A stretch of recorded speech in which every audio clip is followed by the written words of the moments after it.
Hello नमस्कार friends, आप सभी मित्रों का एडुकेयर एकेडमी 0.2 पे बहुत बहुत स्वागत है। और आप लोगों के लिए आज हम हाइट एंड डिस्टेंस चैप्टर यानी कि ऊंचाई और दूरी चैप्टर का मात्र 5 क्वेश्चन लेकर के आया हूं, जिस क्वेश्चन से आपका बेसिक क्लियर होगा। और नेक्स्ट डे के क्लास में हम कल संडे है तो एक लगभग 40 मिनट के हाइट एंड डिस्टेंस के क्लास कराऊंगा, जिसमें सभी प्रकार के क्वेश्चनों को आप लोगों के लिए रिवीजन मोड में रखूंगा। ऐसा क्वेश्चन रखूंगा जो एग्जाम में एडजेक्टिव सेम सेम लड़ने की पावर रखता है, हाइट एंड डिस्टेंस का प्रश्न। तो चलिए आज बेसिक हम लोग देख लेते हैं कि क्या क्वेश्चन है। ठीक है, तो यहाँ पे सबसे पहला क्वेश्चन है कि एक वायुयान जमीन तल के साथ 30 डिग्री के कोण बनाते हुए जमीन से 184 मीटर उड़ता हुआ जाता है तो वायुयान का ऊंचाई क्या होगा। यानी कि वायुयान जब भी उड़ता है, आप लोग देखे हुए हैं हवाई जहाज को उड़ते हुए, तो कभी भी इस तरह लंबवत थोड़ी उड़ जाता है। उड़ता है तो इसे चलते चलते चलते चलते मतलब इस आकार की उड़ता है, मतलब डायरेक्ट नहीं उड़ के वह कुछ स्लोप होते होते होते होते तब ऊपर उठता है। तो इसलिए हाइट एंड डिस्टेंस का मुख्य आधार होता है डायग्राम बनाना। जो बच्चा हाइट एंड डिस्टेंस में डायग्राम बना लिया उसको तो भगवान भी नहीं रोकेंगे हाइट एंड डिस्टेंस के प्रश्न को सोल्व करने के लिए। तो यहाँ पे हमसे कह रहा है कि एक वायुयान उड़ रहा है जमीन से,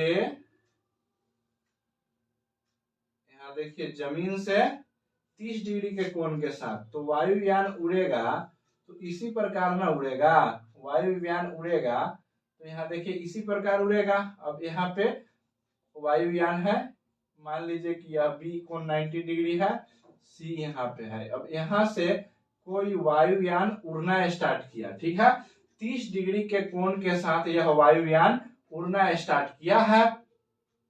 तो कह रहा है जमीन से 184 मीटर तक उड़ता है, ऊंचाई तक नहीं कह रहा है, कह रहा है कि यह जमीन से 184 मीटर तक उड़ता है। यानी यहां से उड़ना स्टार्ट किया और यहां तक उड़ा है, तो यह कुल डिस्टेंस तय किया है 184 मीटर का। ठीक है, अब 30 डिग्री के कोण बना रहा है तो आप लोग सभी आदमी इस साइड से तो परिचित होंगे ही कि यह एक समकोण त्रिभुज है, और समकोण त्रिभुज में यह वाला हिस्सा एक कर्ण का हिस्सा होता है और 30 डिग्री का पार्ट दिया है, और आपसे यही ऊंचाई पूछ लिया है प्रश्न में, यानी कि यही ऊंचाई पूछ लिया है। तो समकोण त्रिभुज में जब भी कर्ण दिया रहे और लंब दिया रहे तो हम लोग सबसे पहले साइन थीटा का प्रयोग करेंगे, क्योंकि साइन थीटा इसलिए साइन 30 डिग्री का प्रयोग इसलिए करेंगे कि इसका फॉर्मूला क्या होता है, लंब बटा कर्ण होता है, लंब बटा कर्ण होता है। तो यहाँ पे क्या दिया हुआ है, लंब का मान निकालना है और कर्ण दिया हुआ है। तो यहाँ साइन 30 डिग्री का मान लीजिए कि लंब h है, कर्ण दिया हुआ है, तो साइन 30 डिग्री का वैल्यू कितना होता है, 1/2 होता है। ठीक है, और लंब क्या है, h है, यहाँ से कर्ण कितना है, 184 है। तो अब इसको क्रॉस मल्टीप्लाई कीजिए, आप लोग क्रॉस मल्टीप्लाई कीजिएगा तो क्या होगा, जब भी इसको क्रॉस मल्टीप्लाई करेंगे तो इसको इसके साथ इसको इसके साथ गुना करेंगे, तो गुना करने की तरीका से यहाँ हो जाएगा 2h इक्वल टू 184।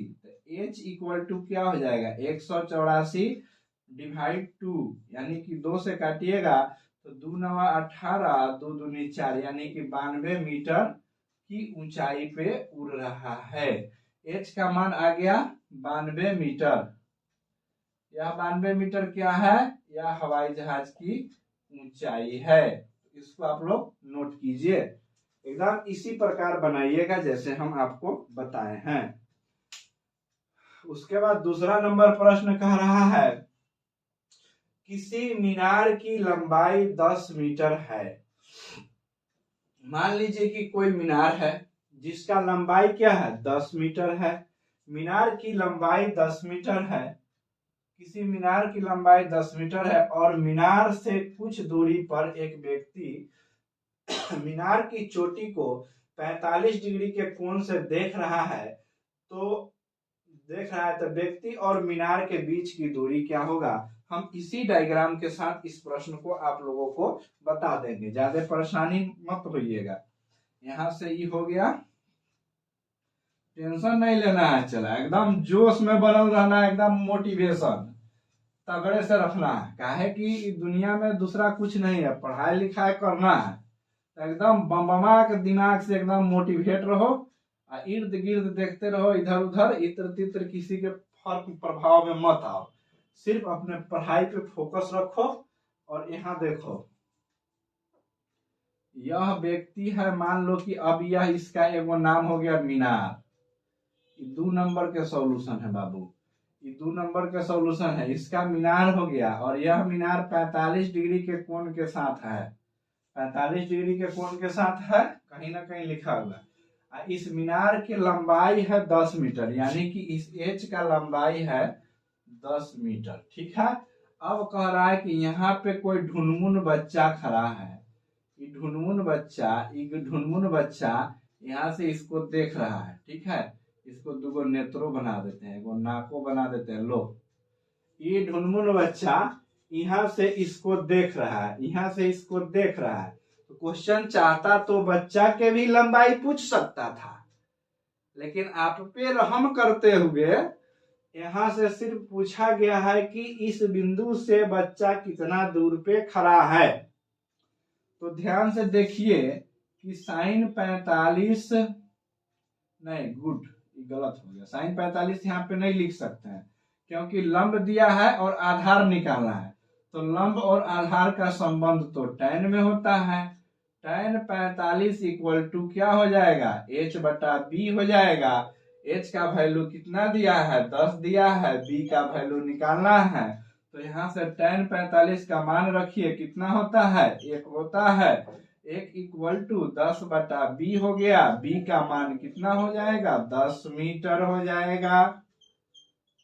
तो यह बच्चा इस बिंदु से 10 मीटर की दूरी पे खड़ा हो करके और उसको ऊपर के तरफ फ्लाइंग पोजीशन दे रहा है, ठीक है। फ्लाइंग पोजीशन तो आप लोग अच्छे तरह सब समझिएगा होंगे, इसीलिए देखिए इसको। और उसके बाद में तीसरा क्वेश्चन पे आइए, क्या कहता है। तीसरा क्वेश्चन आपका बहुत अनमोल है, इसलिए आप लोग धैर्य बनाए रखें, धैर्य नहीं खोना है। चला, जीवन में जो जा रहा है आ रहा है, जाने दो, धैर्य को बनाए रखो। तीसरा क्वेश्चन कहता है कि एक घर से 26 सेंटीमीटर लंबा सीढ़ी लगा हुआ है तथा सीढ़ी का उन्नयन कोण 60 डिग्री है, तो घर की ऊंचाई बताइए। अब आप बताइए कि आपके घर में सीढ़ी कैसा होता है। यहाँ पे यह बात हो गया, यहाँ से एक हम सीढ़ी बनाए घर के छत से लगा करके, चलो बना देते हैं सीढ़ी। क्यों कहेगा भैया कि सीढ़ी नहीं बनाए हैं सर, हम इस सीढ़ियों बना देते हैं। आप लोगों की इच्छा के अनुसार हर काम होगा, दैट इज सीढ़ी। पर माँ खट खट खट खट आप लोग चढ़िए छत पे, छत पे चढ़ के आप लोग पढ़ाई कीजिए, दिन भर धूप में बैठ के पढ़ते रहिए। यह एंगल 90 डिग्री और इसका उन्नयन कोण बन रहा है कितना, इसका उन्नयन कोण बन रहा है 60 डिग्री का। उन्नयन कोण 60 डिग्री का बन गया। 26 मीटर यह सीढ़ी की लंबाई है, यह जो सीढ़ी है यह 26 मीटर लंबा है, कुल लंबाई है सीढ़ी के 26 मीटर। तो अब हमसे पूछ रहा है कि यह बात बताइए कि सीढ़ी जो ये लगा हुआ है, यह सीढ़ी जमीन से कितनी ऊंचाई पे लगा हुआ है, यही बात ना कह रहा है। 26 सेंटीमीटर लंबा सीढ़ी लगा हुआ है तथा सीढ़ी का उन्नयन कोण 60 डिग्री है, तो घर की ऊंचाई बताइए। तो घर के छत से सीढ़ी जब लगेगा तो उस घर के भी तो कुछ ऊंचाई होगा, तो उसी ऊंचाई का पता लगाना है। तो यहाँ से ध्यान दीजिए कि कर्ण का मान दे दिया 26 मीटर, हमसे पूछा लंब तक किस त्रिकोणमितीय निष्पत्ति का प्रयोग करेंगे। तो इसमें तो बहरा भी सुनेगा, थोड़ा थोड़ा तो बता देगा कि भैया मैं साइन 60 डिग्री के फॉर्मूला लगेगा। Sine 60 degree equal to H बटा एच, इसको थोड़े लिखते हैं, इसको लिखते हैं P by H. P by H लिख दिए, ठीक है। P बाई एच लिख दिए तो यानी कि परपेंडिकुलर बटा हाइपोटेनस, ठीक है। तो परपेंडिकुलर बटा हाइपोटेनस अगर लिख दिए तो यहाँ पे क्या होगा, यहाँ पे क्या होगा बताइए क्या होगा। यहाँ पे सबसे पहले क्या हो जाएगा, इसका मान हो जाएगा √3/2। परपेंडिकुलर का मान निकालना है, हाइपोटेनस का 26 रख दिया यहाँ पे। अब इसको काट कूट कीजिए, 13 से कट जाएगा, यानी परपेंडिकुलर इक्वल टू हो जाएगा 13√3 सेंटीमीटर या मीटर, नहीं मीटर में ही आंसर हो जाएगा। यह प्रश्न हो गया आपका 3 नंबर, इसको मिटा दीजिए। 3 नंबर का सॉल्यूशन। अब 4 नंबर कह रहा है कि एक मीनार के आधार से 30 मीटर की दूरी पर स्थित भूमि के एक बिंदु से चोटी का उन्नयन कोण 30 डिग्री है, तो मीनार की ऊंचाई ज्ञात करें। अब यहाँ पे मात्र कर देना है इसको 30 डिग्री, अब यहाँ से इसको मिटा देना है, अब सीढ़ी भी मिटा देना है, अब इस सीढ़ी को भी मिटा लेना है,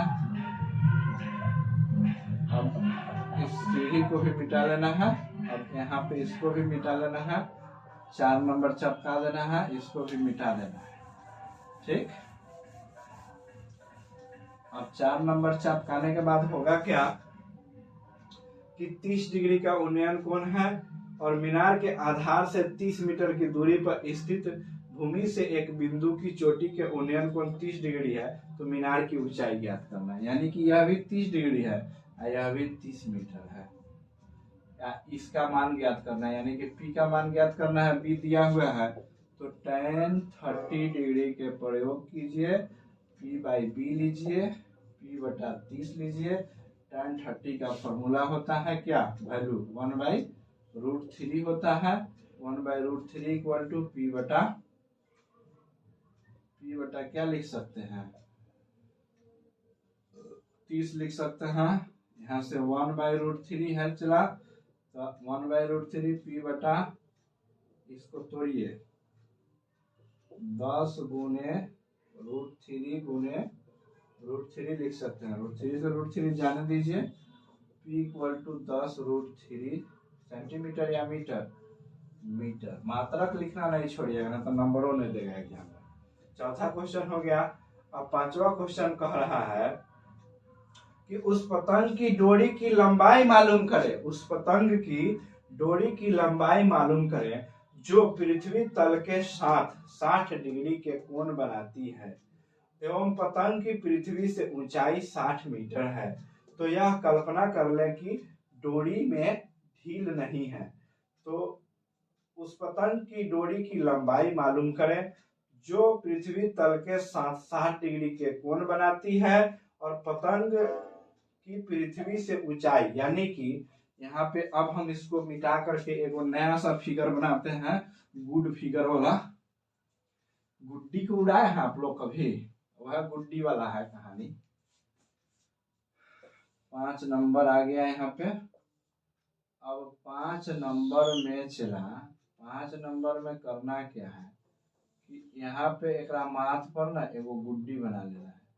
गुड्डी किस प्रकार, इस प्रकार, इस प्रकार, इस प्रकार। जो गुड्डी के ऊंचाई है एकदम इस प्रकार है, ठीक है।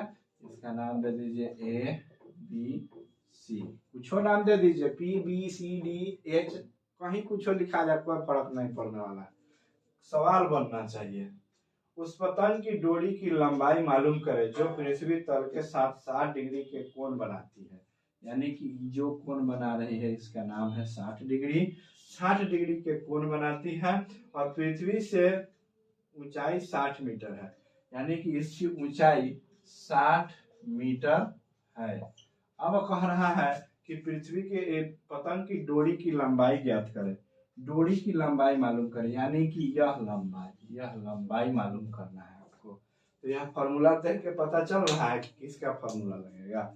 साइन 60 डिग्री लगेगा, साइन 60 डिग्री लगेगा। साइन 60 इक्वल टू हो जाएगा P बटा H हो जाएगा, यानी कि 60 मीटर बटा H रहने दीजिए। इधर से फॉर्मूला का वैल्यू लिखिए, √3/2 इक्वल टू 60 बटा H, यानी कि अब यहाँ पे हो जाएगा, क्रॉस मल्टीप्लाई कीजिएगा, ठीक है। पेन बदल लेते हैं हम, क्रॉस मल्टीप्लाई धाए उड़ाएंगे, यहाँ से काटेंगे, मान लीजिए, चलिए गुना कर लेते हैं। √3H इक्वल टू 120, तो H यहाँ हो जाएगा अब 120 गुने √3 कर देना है। अब बाटा में यहाँ पे √3 ले लेना है, एक बार √3 दे देना है, ठीक। परमेकरण भी कर दिए इसका यहीं पे हम। तो यहाँ से 3 से कट गया 40 मतलब, यानी कि आपका उत्तर आ जाएगा 40√3 मीटर। इसका आंसर हो जाएगा 40√3 मीटर। हमको लग रहा है चला कि एक जगह ना, 1 नंबर क्वेश्चन में जो साइन थीटा का प्रयोग किए हैं वहां पे इस लंब के बदला H लिखा गया है। तो H लिखा गया है तो इस पे आप लोग ज्यादा ध्यान नहीं दीजिएगा। H लिखा है चाहे B लिखा है चाहे Z लिखा है, वैल्यू साफ साफ और बढ़िया बढ़िया आना चाहिए। तो वैल्यू और आंसर सही आया है, बनाया भी सही है। सिर्फ यहाँ पे P लिखना चाहिए तो H लिखा गया, इससे कोई ज्यादा फर्क नहीं पड़ेगा। आप लोग इस वीडियो को देखिए, एंजॉय कीजिए। और हाइट एंड डिस्टेंस को एकदम इस प्रकार हम पढ़ाएंगे ना, एकदम आपको एग्जाम में चुटकी बजा के बनेगा, ठीक है। इसलिए आप लोग घबराइएगा नहीं। और इसी के साथ हम करते हैं इस क्लास का एंड और बोलते हैं भारत माता की जय। अगर आप लोगों को अच्छा लगा होगा तो लाइक शेयर सब्सक्राइब कीजिएगा।